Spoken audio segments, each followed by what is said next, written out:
دکھ جس سے انسان متاثر ہوتا ہے اس کی ایک قسم وہ ہے کہ جو ہمارے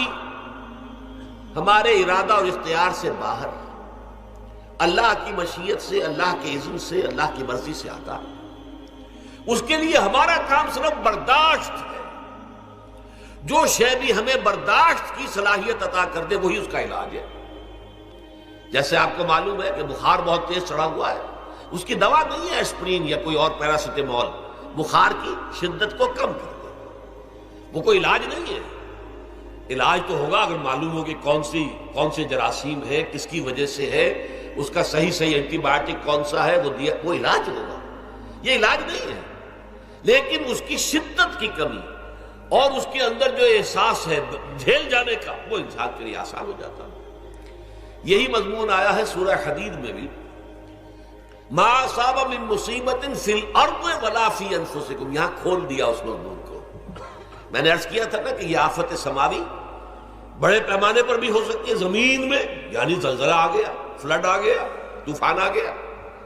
ولا فی انفسکم، خاص تمہاری جان میں، تمہیں بخار ہو گیا، تمہیں ٹی بی لگ گئی، تمہیں کوئی اور بیماری آ گئی، تمہیں کینسر ہو گیا، معاذ اللہ ہوتا ہے، آخر ہوتا ہے۔ دنیا میں انسانی زندگی کے ساتھ یہ ساری چیزیں لگی ہوئی ہیں، لیکن یہ چیزیں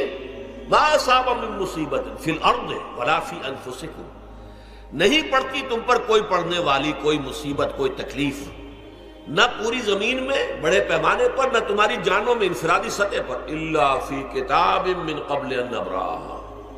مگر یہ کہ وہ تو ایک کتاب میں، کتاب اللہ کے علم کی کتاب، الکتاب، اس میں پہلے سے درج موجود ہے۔ یہ الٹ اپ نہیں ہو گیا، یہ اچانک نہیں ہو گیا۔ آپ اچانک سمجھتے ہیں کہ صاحب میں تو جا رہا تھا، اچانک ٹرک نے آ کے مجھے دھکا مار دیا۔ اچانک کوئی شے یہاں نہیں ہوتی، اس کائنات میں پتہ تک نہیں ہلتا جب تک کہ اس نے رب نہ ہو۔ اچانک کا کیا سوال؟ تو در حقیقت جو ہوتا ہے وہ اللہ تعالیٰ کے علم میں پہلے سے ہے، علم میں کامل، ما کان وما یکون، جو کچھ ہوا جو کچھ ہوگا، مستقبل، ماضی، کل کا کل، آنے واحد میں اللہ کے علم میں موجود ہے۔ لہذا یہاں اچانک کچھ نہیں ہوتا، جو بھی آیا ہے اللہ کے علم سے آیا، اور یہ پہلے سے اللہ کے علم کے اندر موجود تھا، لکھا ہوا تھا، الا فی کتاب من قبل ان نبراها ان ذلک علی اللہ یسیر۔ یہ تمہیں تو مشکل نظر آئے گا لیکن اللہ پر بڑا آسان ہے، اللہ کا علم کامل، ما کانا ما یکون کو حاوی ہے، لکہ لا تاسوا علی ما فاتکم، تاکہ تم افسوس نہ کیا کرو ان چیزوں پر جو تم سے چھوٹ جائیں، جاتی رہیں، چھن جائیں۔ کوئی موقع تھا ہاتھ سے نکل گیا، کوئی دولت تھی اس پر ڈاکہ پڑ گیا، کوئی اور مصیبت ہے وہ آ گئی،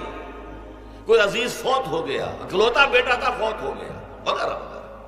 ما فاتکم، فات سے ہی فوتیدگی ہے نا، جو شے بھی نکل جائے، چلی جائے، ہاتھ سے جاتی رہے، چاہے وہ کوئی آپ کا عزیز تھا جو فوت ہو گیا تو آپ کے ہاتھ سے نکل گیا، یا کوئی مال تھا جو آپ کے قبضے سے نکل گیا، ڈاکہ پڑ گیا، چوری ہو گئی، نقصان ہو گیا کاروبار میں بہت بڑا، اس پر افسوس نہ کیا کرو۔ اگر افسوس کرو گے تو اس کا مطلب کیا ہوگا کہ تمہیں اللہ پر اعتماد نہیں ہے، یا تم سمجھتے ہو کہ اللہ کے سوا بھی کوئی ہے جو یہ کام کر سکتا ہے۔ کائنات میں تو ایک ہی کی مرضی چلتی ہے، وہ ہے اللہ۔ لہذا اگرچہ وہ کسی کے ذریعے سے تکلیف آپ کو پہنچی ہے، کسی نے آپ کو پتھر مارا ہے، وہ پتھر ہو سکتا ہے آپ کو نہ لگتا، لگ گیا ہے تو اللہ کے فیصلے سے لگا ہے، اس کا باپ بھی نہیں پتھر مار سکتا آپ کو اگر اللہ کا اذن نہ ہو۔ لہذا آپ پتھر مارنے والے کو بھی مجرم سمجھیے، ٹھیک ہے، اس سے بھی قصاص لینے کا آپ کو حق ہے، لیکن یہ جان لیجئے کہ جو آیا ہے پتھر وہ اذن رب سے آیا ہے۔ اب ظاہر بات ہے کہ اگر یہ کیفیت ہوگی تو غصہ اتنا نہیں ہوگا اس شخص پر کہ جس نے یہ کام کیا ہے،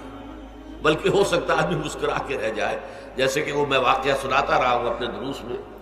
کہ ایک درویش مرش آدمی جا رہا تھا، جو رب کرے سو ہو، جو رب کرے سو ہو، جو رب کرے سو ہو، کسی شخص نے پتھر اٹھا کر دے مارا، اس کے سر پہ لگ گیا کہ اس نے پیچھے پلٹ کر دیکھا کس نے مارا ہے۔ اس نے کہا مجھے کیا دیکھتے ہو، جو رب کرے سو ہو، یہ تو رب کے مارنے سے۔ اس نے کہا مجھے تو یہ پتھر رب کے مارے ہی لگا ہے،